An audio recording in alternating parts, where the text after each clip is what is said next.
പ്രായമായ അപ്പച്ചനും അമ്മച്ചിയും മാത്രമേ വീട്ടിലുള്ളൂ. മക്കളൊക്കെ അകലെയാണ്. തനിച്ചായതുകൊണ്ട് ജീവിതം പതുക്കെ പതുക്കെ വളരെ സാധാരണമാകുന്നു, മടുപ്പുമുണ്ടാകുന്നു. ഒരു ദിവസം അവരുടെ വീടിന് മുൻപിൽ ഒരു ചെറിയ പൂച്ചക്കുട്ടി എത്തുന്നു. വലിയ പുരയിടത്തിലെ വീടാണ്, അതുകൊണ്ട് മറ്റൊരു ആശ്രയസ്ഥാനം അതിനില്ല. ആദ്യ ദിവസങ്ങൾ വീട്ടിലേക്ക് പൂച്ചയെ കയറ്റുന്നില്ല. പിന്നെ ഭക്ഷണം കൊടുത്തു തുടങ്ങുന്നു, വീട്ടിലേക്ക് കയറ്റുന്നു, വീടിൻ്റെ ഭാഗമാകുന്നു.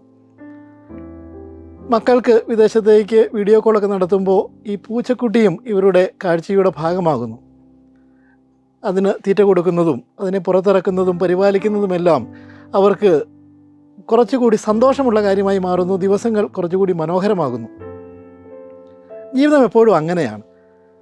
സാധാരണമായി പോകുന്ന കാര്യങ്ങളിൽ മടുപ്പുണ്ടാകും, പുതുമയില്ല, ജീവിതം പഴകിപ്പോകും എന്ന് നമ്മൾ പറയാറുണ്ട്.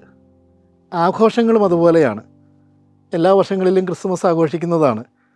ക്രിസ്മസ് എങ്ങനെയുണ്ടെന്ന് ചോദിച്ചാൽ സാധാരണ പോലെ, പഴയതുപോലെ എന്നാണ് നമ്മൾ പറയുന്നത്.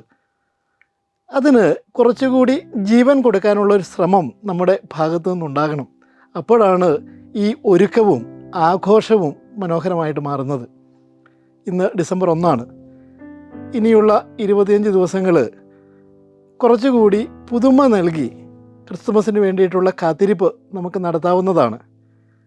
ദിവസവും കുർബാനയിൽ പങ്കെടുക്കുന്നതോ, ചെറിയ ഒരുക്കങ്ങൾ വ്യക്തിപരമായി ആത്മീയമായി നടത്തുന്നതോ, ക്രിസ്തുമസിനോട് ചേർന്നൊരു യാത്ര ചെയ്യുന്നതോ, പ്രായമായ മാതാപിതാക്കൾക്കൊപ്പം ക്രിസ്തുമസ് ആഘോഷിക്കുന്നതോ ഒക്കെ അതിനെ ഒരു പുതുമയോടുകൂടി ആഘോഷിക്കാനുള്ള വഴികളാണ്.